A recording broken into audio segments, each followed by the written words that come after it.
From Silicon Valley hustler to mental health advocate, Sam Kabert shares how breathwork and balance transformed his life.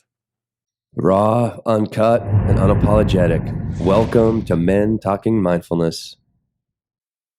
Hey, welcome to the show, everyone. Today, we're going to get into the journey of Silicon Valley success story turned mental health advocate, Sam Kabert. Excited to have you on the show with us today, Sam. Thanks so much, John. Excited to be here with you and Will and your guests, and let's go. I'm ready for it. We're going to have some fun, man. So a little bit about Sam before we get into more about Sam. So Sam was named to the prestigious 40 under 40 list at just 31. Sam spent the early part of his career chasing success only to realize that the constant hustle was not the key to fulfillment. Now a certified breathwork practitioner, bestselling author, and keynote speaker, Sam's mission is to help others find balance, manage overwhelm, and foster compassionate leadership. Get ready to explore the intersection of entrepreneurship, mental health, and self-discovery. But before we do that, I got to say hello to my fellow co-host, my brother from another mother, Will. How are you, brother? Great, John. It's good to be back. Sam, wonderful to have you today. Thank you so much for taking the time and joining our show.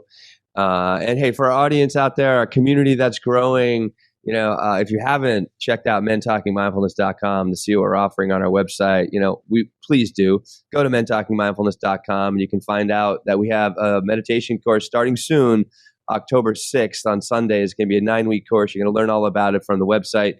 We already have a nice group of students forming around that. And if you want to become a sponsor or there's lots of things on our website. So thanks for checking that out. Or you can easily text for that information, MTM to 33777.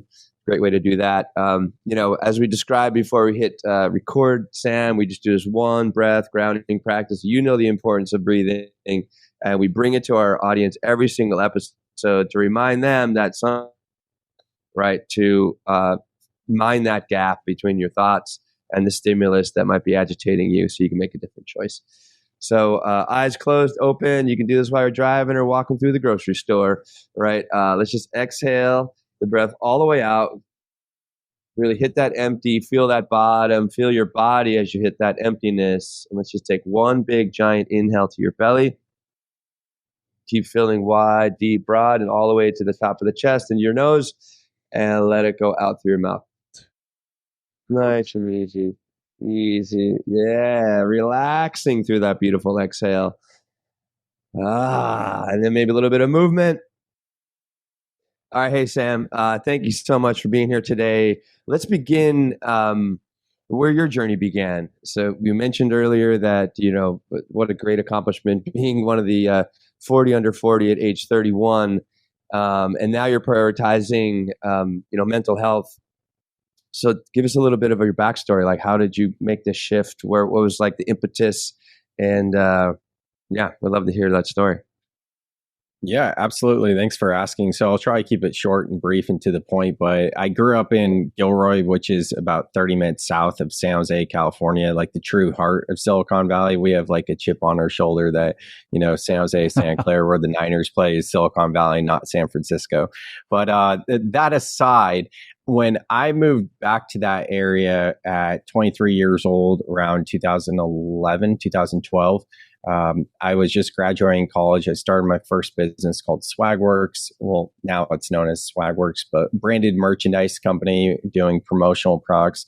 I very much had a chip on my shoulder because it was hard to get respect in Silicon Valley around that time. I mean, I'm sure still is when you're a guy that's putting logos on things. So I had to get creative in a lot of different kinds of ways, and ultimately joined a few nonprofit boards and chaired a group called the Silicon Valley Young Professionals.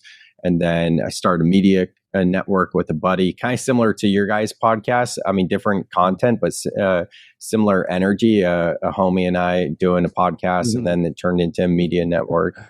What's that? No, I'm just laughing at the homie. Yeah, exactly. I We're love it. I homies. love it. We're all The homies. Yeah, that's right. Yeah. Well, we actually have a funny bit. This is a good story. So back in 2017, we launched the podcast. It was called What Up Silicon Valley. And I think it was like, exactly. yeah.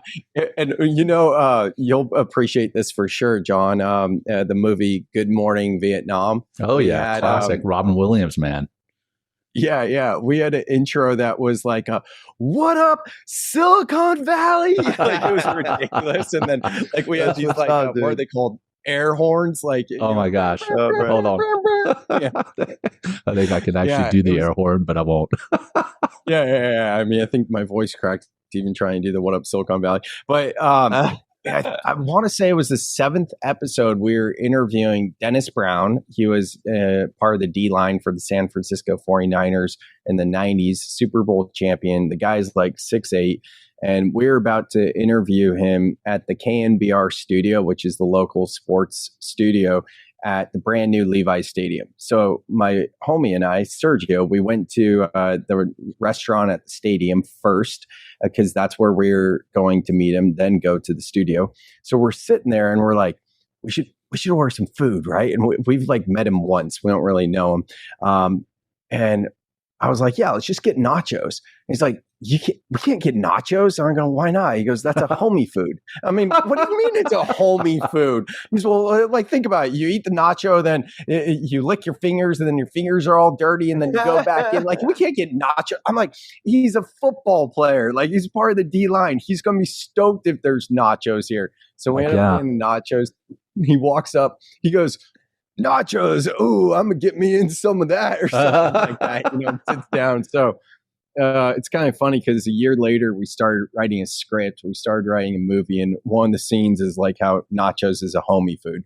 But all that aside, so I had a lot of fun in those days. But when I was named to Silicon Valley's 40 under 40 list in 2019, that's also when I built my company, finally hit $1 million in sales, was working less than 4 hours a day. I was even dating a 49ers cheerleader for 4 years. And from the outside, like that, my life looked perfect and amazing and great. But I was just like struggling. And through that relationship ending and it being off and on for a while and just that, and then not really feeling worthy of like being named to Silicon Valley's 40 under 40, just being like, this is a BS list. And, just subconscious mind getting in the way and all that type of stuff. Just hit numbing depression and was like, you know what? In a lot of ways, I cracked the code on what I have been chasing rather than pursuing. And now that I'm here, it's not how I thought I would feel. And then an ayahuasca journey found me, a breathwork journey found me. I moved from Silicon Valley to Santa Cruz, became a yoga instructor, started leading men's groups, breathwork, and all the things. And here we are 5 years later. Yeah. Good for you, man. Good for you for being aware of what it was you were feeling. And I'm going to actually skip a couple of questions that we have here because what you just said kind of leads directly into this. What emotions were you feeling during that time? I know you mentioned that kind of the 40 for 40 or the 40 under 40 list kind of being BS. And it seems like you may have had some almost like imposter syndrome. Hey, I don't deserve to be on this list, or the list is just complete bogus. But over and above that, kind of what emotions were you feeling at the time? Were you struggling with these emotions? And when did you realize that those emotions and managing those emotions just wasn't sustainable for you? Well, like at the time, I had just gotten into mindfulness and meditation maybe a year previous to that. Like I had started doing yoga 10 years before that, but nice. That was in college. I stopped doing yoga though, because I was in college, and I remember some of like my meathead friends making fun of me from the outside window, and it's clear windows. And funny enough, back in 2018, it was partially the woman I was seeing, but also listening to Rogan and hearing Rogan talk about like dancer pose and how hard yoga is. It was like a permission slip to start doing yoga. So I really got into yoga in 2018. Now I'm blanking. So I wasn't really into all the mindfulness and all of that, or even spirituality when I was going through this numbing depression in 2019. But when ayahuasca came into my field, it was undeniable. Like I didn't even have the language then to even say like I was being called to the medicine. It was just, I was at this such rock bottom and place of surrender. And you hear a lot with ayahuasca or other medicines, like you have to be ready to surrender to it. And I was just like, I give up, I give in, like how much worse could it get? And I just said yes to the medicine. And that one night, that first night of ayahuasca was everything and more. Like I didn't even want to go back for a second night. And I did do the second night. And that was challenging in different kind of ways. But, you know, from there, I was like, wow, I feel like the entire world has lied to me. You know, it's not what I thought. And it just was a massive period of unlearning and unprogramming and deconditioning, you know? Wow. Nice. Good for you. Man. How did the ayahuasca help you to clarify, like, I'm not on the right path, I need to make a shift? What was good? Because I've done ayahuasca several times. It's incredibly clarifying experience. It's incredible, like you're almost having a conversation with some other entity that really just only shows truth and speaks truth and wants you to experience that truth. What was that? What was going on in that space? Like, was there a certain message that came or a certain direction it was telling you to go into? Yeah, there a lot. I think it was like a lot that was waiting to come through, and it's so many different things. Some stuff with the relationship, of course, a lot of stuff with my dog, a lot of stuff with moving, a lot of stuff with my career and the line of work I was in.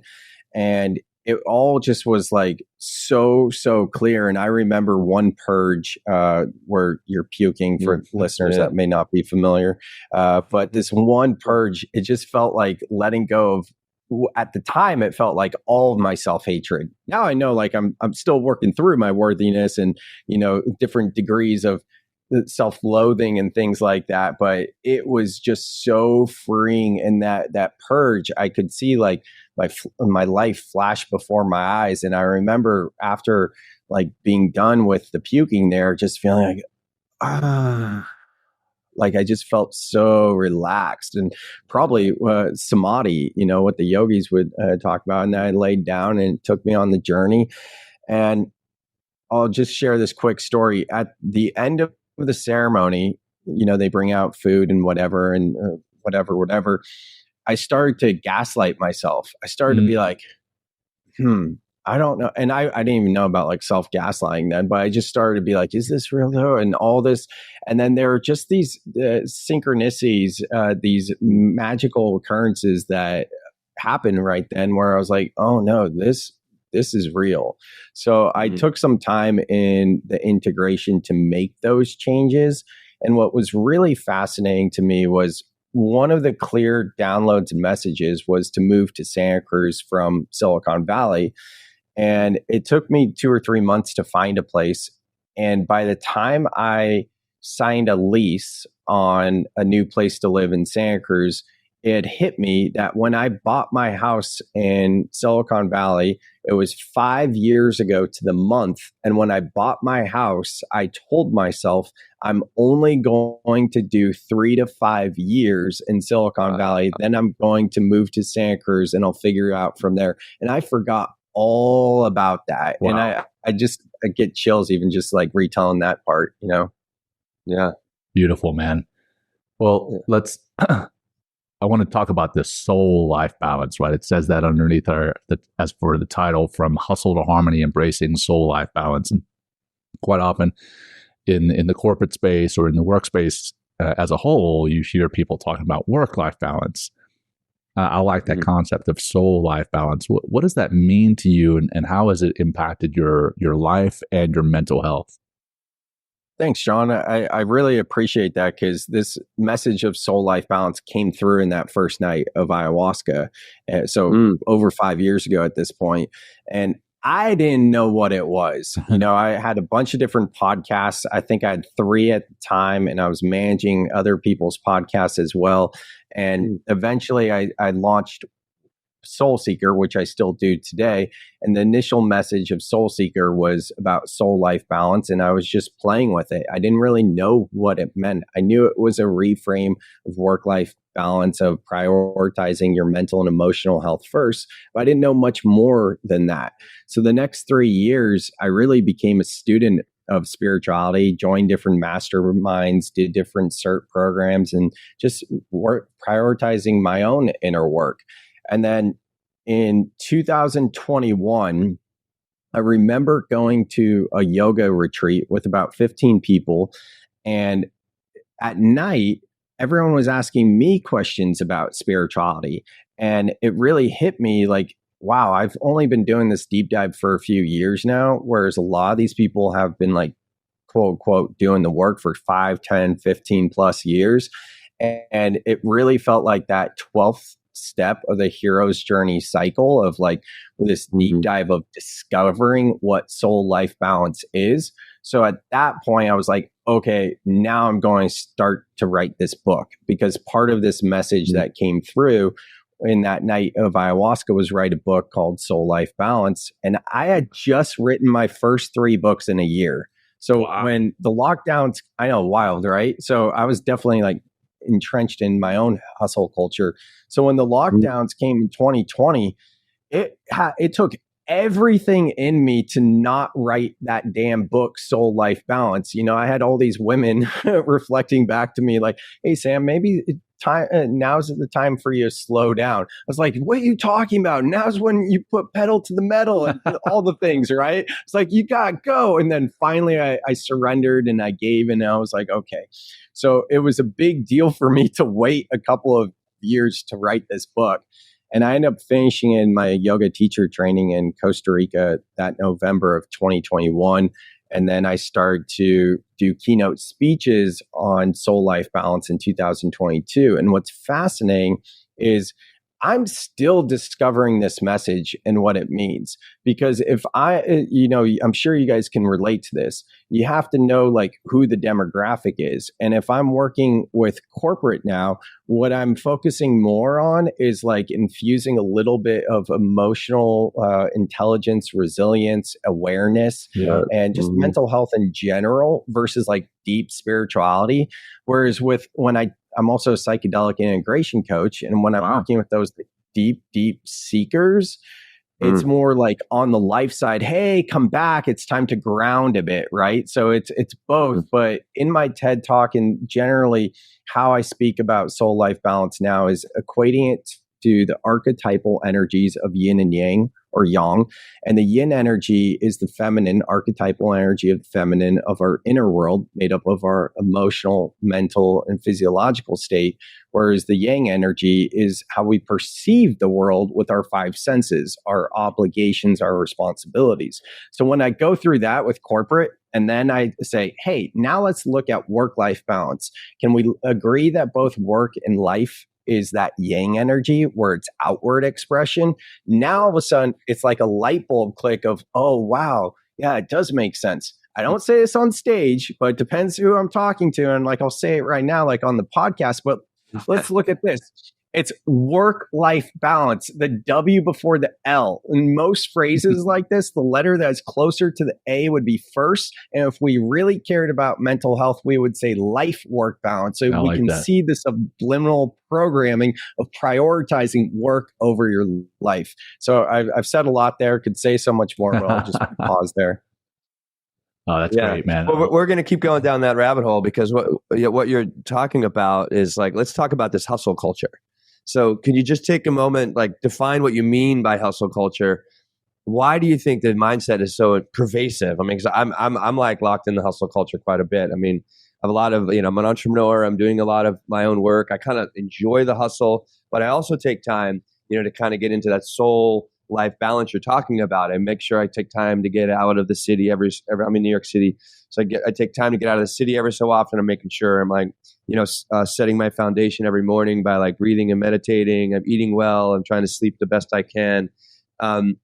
So let's talk about this hustle culture and how destructive it can be, and then like what are the things that you're understanding and also teaching to these different companies of how to take a more balanced and compassionate approach to yourself, but also the work that you're doing and the work environment you're putting yourself into.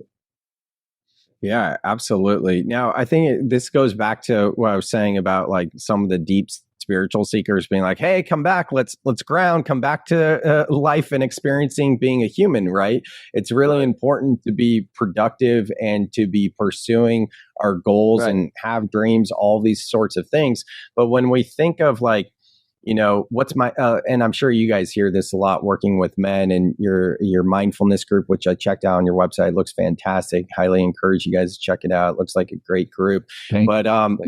Yeah, for sure. I feel like, a lot of times when we're newer on the path, we have this energy of like, what's my purpose? What's my mission? Right. And in spiritual circles, we'll say dharma. What's my mission? What's my purpose? What's my dharma? And this type of energy actually creates more of a chaotic state within, and it's coming from a place of lack and coming from a place of need. And if quantum physics proves that our inner world creates our outer world, then does it make sense at all to have this energy of lack of, I need to find this purpose? And maybe the purpose is as simple as just here to experience it all working within our relationships and our soul contracts. That's getting a little esoteric and woo for some people, perhaps. But I mean, that's where I love to live. So, but then again, with hustle culture, if we're pursuing our goals, for me, it's been a challenge to restructure this for myself. My second book I authored was called The Written Goal. So that goes to show like how much I believe in goal setting and hustle, all these things. So for a while I stopped goal setting and I just did straight intentions, just went the opposite. Now I'm kind of working somewhere in the middle. I believe in the yogic philosophy of sadhana, which basically means to be in pursuit of. So when I was doing my yoga teacher training, one of the instructors said to name your ultimate potential is to limit your ultimate potential. And I'll say that again. To name your ultimate potential is to limit your ultimate potential. Just like your guys' reaction, my mind was blown because in that moment, I realized, holy shit, I was naming my ultimate potential as being named to Silicon Valley's 40 under 40 list. So no wonder why I couldn't even receive that, right? And so now I don't have like this cap on it. I'm thinking more, and this is all so cliche because it's talking about how the journey is the destination, but it's the daily habits of and routines of who am I becoming in the pursuit of these things. And then one last thing on hustle culture. I'm like you. I resonate with that, Will. Like, sometimes I'll find myself, not sometimes, I'd say all the time. A lot of times I'm walking with my phone, even like to the bathroom, or I'm peeing and I got my phone in my hand, or I'm filling my water and I got my phone in my hand. I'm trying to and I'm like, what am I doing here? I think I'm going to get an edge just with this. It's like the person that's on the freeway that's like speeding to get somewhere like 2 minutes before you, it's like, well, what's the point? Right. Yeah. Wow. Well, let me, so the the hustle culture, like it's, it's like you mentioned it, you framed it in the place of like, I'm trying to think of what am I, in the sense of like, by naming what you're doing, you're actually limiting your potential and your ability. And also with, I'm losing my thought. Okay, anyway, go ahead, John. I had something good in there, and now it's fucking gone. Keep thinking about it. Keep thinking about it. I will. You're golden, man. Hey, we'll have compassion and grace for you, brother. Okay, Sam, you mentioned, what you're doing daily, your daily practices. What are your daily practices? What do they look like? The daily practices that help you kind of maintain your mental health. And then I know you have an acronym for the word breath. How do you incorporate that breath work and specifically that acronym for breath into your routine? Yeah, great questions. So with habits and behaviors and routines and all these sorts of things, for me, it's kind of fluid. I usually go in, I would say like 2-week cycles, maybe a little bit more. But for the past 3 months or so, the three non-negotiables I've had 90% of the time, I would say, are morning breath work as soon as I wake up in bed. And when I go to sleep, I'm working with a specific hypnosis, but sometimes a couple different ones that I drift to sleep to. So I'd say I'm about 90% on those being pretty much non-negotiables every day. But at the same time, what's most important for me is really realizing how am I feeling now, and which one of the tools and modalities would be most beneficial for where I'm at right now. Because when I start to approach mindfulness as a to-do list, for me personally, it's counterproductive, because why am I going to do something to be away? The being is with the presence of this now moment, being like, oh, wow, I know I'm trying to build a journaling practice, but that actually doesn't feel in alignment now. And then the flip side of this is spiritually bypassing. And, a lot of people in spiritual communities go totally into flow and how I'm feeling. And oh, no, I don't feel like journaling, but I said I was going to journal. And then they never actually do it. And that's just spiritually bypassing, because to spiritually bypass means to use your belief system to justify a way of behaving. So for me, with what's most important is starting and ending my day with those things, then getting my movement in. I drink plenty of water. I've been surfing a lot recently. Before that, I was doing a lot of hot yoga, but it kind of goes back and forth. And then hot cold therapy. Nice. And for whatever reason, I was consistent for like 2 months in January and February of going to the beach at like 7 a.m. and meditating and doing breath work and doing my cold plunge. But now when the weather's, even most of this year, I haven't, there's just something about doing it when it's colder, I guess. But I'm trying to get that back, where it's like, okay, wake up in the morning, go to the beach, do my breath work, meditation, ocean plunge there. Yeah, I love that. So the breath acronym's pretty simple. Basically, what this is about is processing emotions in real time. And emotions are energy in motion. And our body has a 90-second physiological response when we experience that energy. We understand with the 90-second rule that our body can process these emotions in 90 seconds. Then the next logical question comes up, well, why am I actually still feeling this way after 2 minutes? And this is the piece that I was wondering about as well, which was partially why the inspiration for the breath process. But also when I interviewed Dr. Jill Bolte Taylor on my podcast, I asked her this because she is the one that came up with the 90-second rule. She was on Oprah's podcast. She was one of Time's top 100 people in 2008 when she introduced the 90-second rule.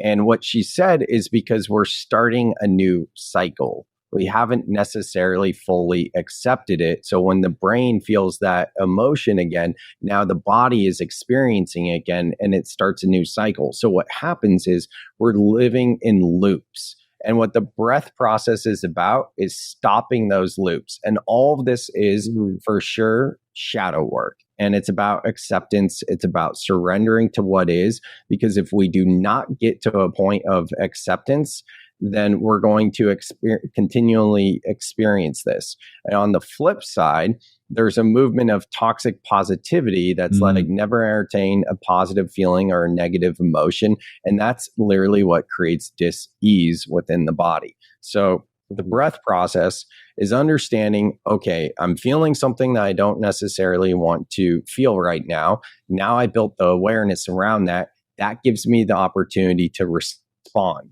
For me, when I am reacting, I go to food. I'm that's a new one. Emotionally and binge eating. We're coining a new word right here. Yeah, I've never said that before. Yeah, that's emotionally and binge eating. Yeah, exactly. Right? I'm binge eating. I'm emotionally eating. For me, Yeah, me too. It's pistachios. I'm hovering over the trash can and I'm telling myself I'm mindfully eating because I have to crack the shell to earn the pistachio. Meanwhile, I'm terrified that I'm accidentally going to bite down on a shell because I'm moving so fast. Wow. And I do have tooth trauma. Once I bit into a piece of al dente pasta and my front tooth shattered. Jeez. Yeah. So it's like a true fear, right? You know, being like, okay, I am moving so fast right now, cracking these shells and throwing in. I could accidentally throw a shell in. So I know like the whole thing is me just reacting, right? And when I get to this point of what am I doing, that gives me the opportunity to respond. Now, for some of you guys listening, you might be being like, well, that's not really me with food, but it could be you with social media, perhaps video games. There's a lot of ways we numb, avoid, and distract, right? Absolutely. What's your food, John? I wish I could say it was pistachios. I can't imagine. What is it? Amangeli? I can't imagine emotionally eating with pistachios and feeling bad about it because I would have to eat about 6 bags of those. But man, ice cream and chips, bro. Ice cream and chips. Yeah. That's my weakness. Yeah. And caramella bars. My depression. That's my depression. I'm just talking about like, you know, in between tasks through the day where it's like I'm just powering through something. I go the pistachios, I'm half bag, like big bag. But yeah, I'll be on that couch behind me with a big old thing of ice cream for sure when that depression hits. So I feel that that's that aside. Point being though, like I'm talking about the pistachios, all this building the awareness. Now that gives us the opportunity to respond. And responding for me in this situation would be putting down the pistachio bag, finding a seat, closing down my eyes, and the B in the breath process is breathe. It's breathe to slow down. And the key here is just any breath work that's going to help you to get into rest and digest. We're not doing Wim Hof. We're not doing something that's going to get us activated. We're just starting to slow everything down. And then the R is relax to feel. And this is like, okay, let me relax into these sensations, because so often when we start to meditate or do breath work, the mind's chattering or our awareness is out there and it's not in our body. So what helps me in this situation is just focusing on that space between my eyebrows, the third eye, and just starting to relax into the sensation, rolling my eyes upwards. What is it that I'm feeling? If emotions are energy in motion, what am I feeling right now? What am I avoiding, numbing, and distracting? The third step is the E, energy to reveal. Now that I've named this energy, what is it revealing to me? This is the shadow work. What is the lesson? What is the story? What is this narrative that tends to continuously come up because I know this is something that I'm working with? Then the next one is A, accept to surrender. And this is pretty clear. It's all about acceptance so that you can surrender to it. When you get to a place of surrender, then at that point, that's when we earn the right to invoke the power of positive thinking. And the T in breath is transform into empowering beliefs. This is the alchemization process. So now that I have identified the story or the lesson, how do I feel? How do I want to feel as I move through this for the rest of my day? Finally, H, habits to integrate. So are there any new habits, actions, behaviors to take as a result of what came up so I don't have to continuously come back to doing this breath process? Because the point of the breath process is to do it as little as possible. If you're doing it all the time, it's not working for you. But if you really lean into these steps, then you'll be able to just do it automatically. It'll be so much easier and you won't have to come back to it because you're actually processing your emotions versus just compartmentalizing them and then moving on. Nice. Yeah. So just to review. So B for breathe to slow down. R for relax to feel. E, energy to reveal. A, accept to surrender. T, transform into empowering beliefs. And H, habits to integrate. Correct? Yep. All right. Right on, man. Yeah. Yeah, It's very similar to, I'm sorry. Yeah, I just did a lot of the self-compassionate work is very, very similar in the sense of like, being aware. I mean, that's where it all starts. And like the way we become more aware is like, just getting to know your breath. And in order to become more aware, it's really important to understand what calm is. Like get your fucking ass to calm. When you calm down, you're not amygdala hijacked. You're not, reactive. You're not emotionally, triggered in any way. You're actually getting to calm so you can create more awareness so you can go through these next steps. And I love what you're talking about here, because there's a part of a self-compassion meditation that's all about self-mentoring and self-kindness. So you're working the alchemy part of it, but also realizing like, look, this is just a narrative. This is just maybe my default mode network just fucking working against me once again. At that same story that's been in the background for the last 10 years. It's like, wait, I have an opportunity to change that. Through, like speaking to myself in a different way, and then moving forward through that. So it's like, just such a great, easy process. And I'd imagine, Sam, like the more you do it, the more it just becomes naturally, the more you become more aware, right? And the more that you're not, being hijacked by the amygdala and then like drug around emotionally, for maybe a heck of a long time, maybe it could days or weeks or something like that, with that kind of anger or frustration or whatever's going on the inside. What was like, so tell me, like, so you've had this shift, right? So, moving from success to like just becoming more self-aware and becoming more and developing more kind of self-agency and being more of a putting your own foot forward instead of just, your habits putting your foot forward. So what are some of the, like, maybe some of the hard lessons or some of the lessons you have learned, as you kind of made this transition from just like aspiring to success and now moving into being more self-aware and more self-determining? Yeah, great question. I mean, there's been a lot. Where I'm at currently right now is all around money and finances. I mean, as you guys are well aware, this is not an easy career path. There's especially when, right? So, yeah, I mean, I had a really good plan, but as they say, you may, what is the saying? You make plans and God laughs. Oh yeah. Figure out what's next, but pandemic and lockdowns crushed that plan. So, it's all been career based, being like, okay, do I want to keep going down this path and build out my business as a keynote speaker and my breath club, or do I want to do something else and keep mindfulness and spirituality just like part of who I am? And it's very confusing, because I remind myself, okay, it took me 3 to 5 years to build the first business, so be patient. At the same time, from a grounded 3D perspective, running out of time, perhaps, maybe that's a limiting belief, but in terms of being able to sustain it. So what I've been working through, where I'm at right now, is very much entrenched in the 3D physical realm. I've done a lot of different type of emotional, mental, spiritual work. I still am. And then mirror work has been massive for me as well. I call it mirror work. I think a lot of times when people hear mirror work, they think of you working in the mirror, and that is mirror work. For me, that's not what I say. What I'm talking about, I think of it as kind of like internal family systems, the psychotherapy practice of IFS parts work, where it's getting to know these different thought forms that make up different personas, and basically taking IFS into relationships with other people and being like, okay, where is that in me? Because that's I call it external family systems. It's a physical manifestation of one of my internal parts that's mirroring back something in me that's asking for some attention.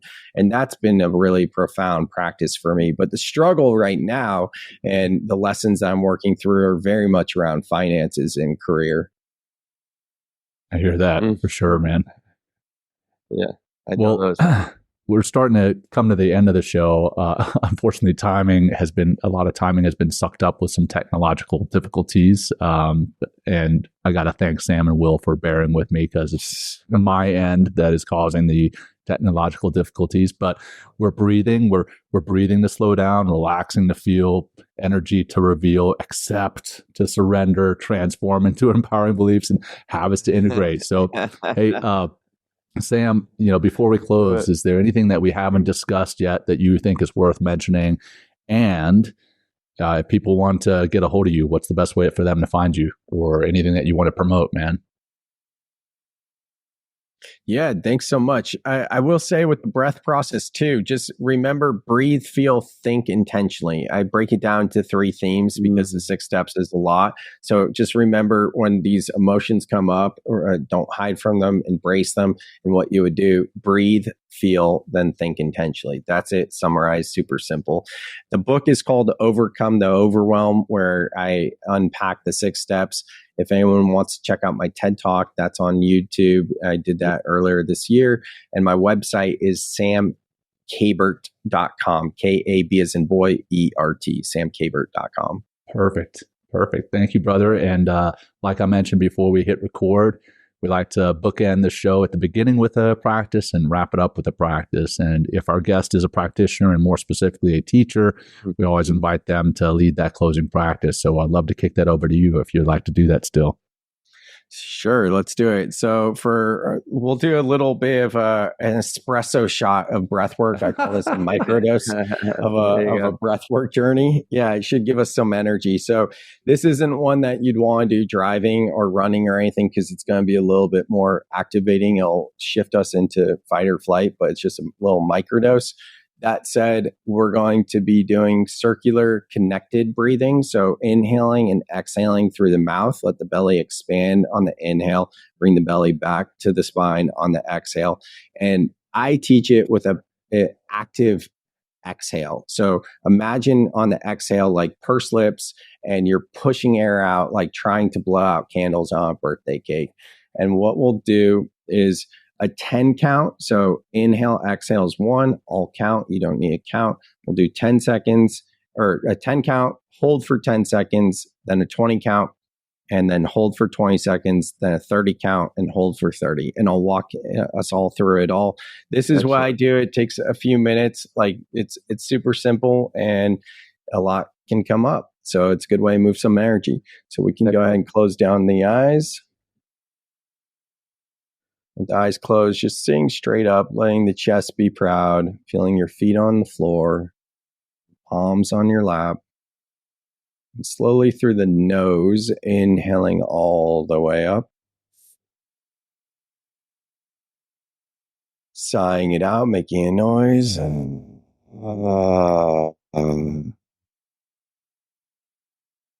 through the nose, inhaling all the way up. Sipping in a bit more air at the top. Holding the breath here. Audible exhale. And now we'll move into those circular connected breaths. So just inhaling and exhaling through the mouth for a count of 10. Here we go. Let's go.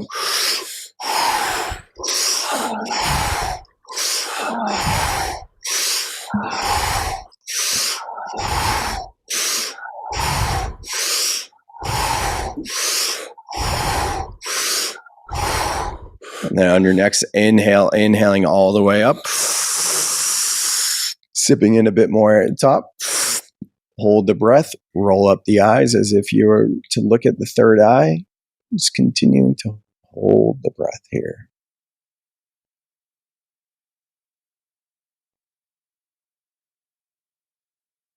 Exhale. And we'll go for another round, this time 20. Let's go.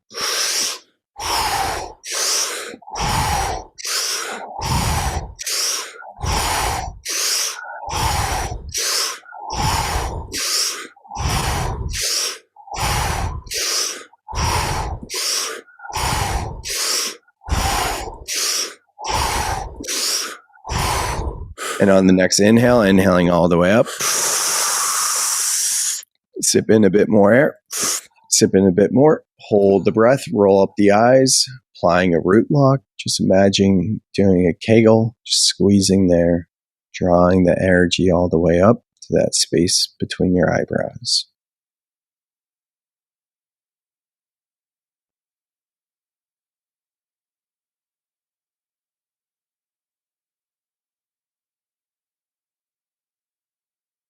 Exhale.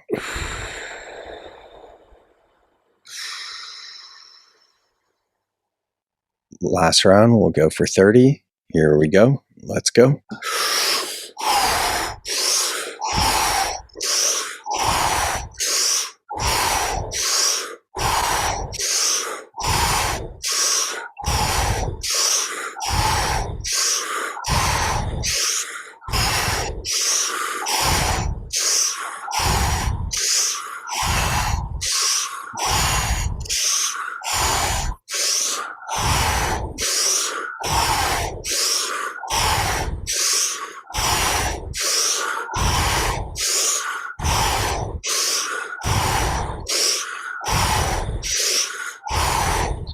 Now on your next inhale, inhaling all the way up. Sip in a bit more air at the top. Hold the breath, roll up the eyes, apply that root log, and just feel.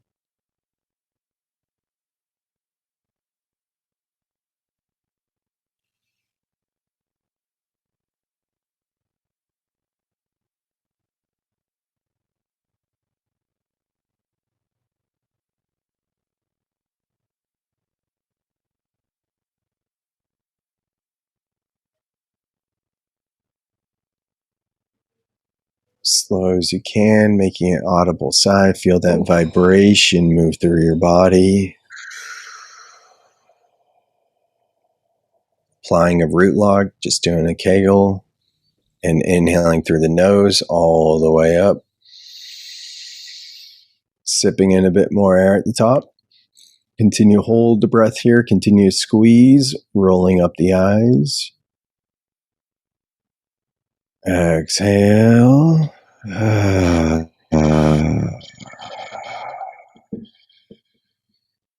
one last time, applying that root lock and inhaling through the nose all the way up. And sipping in a bit more air at the top. Sip in a bit more. Hold the breath, roll up the eyes, continue to squeeze. Squeeze as hard as you can, finding tension. Squeeze, squeeze, squeeze, squeeze, squeeze. And exhale, just melting here.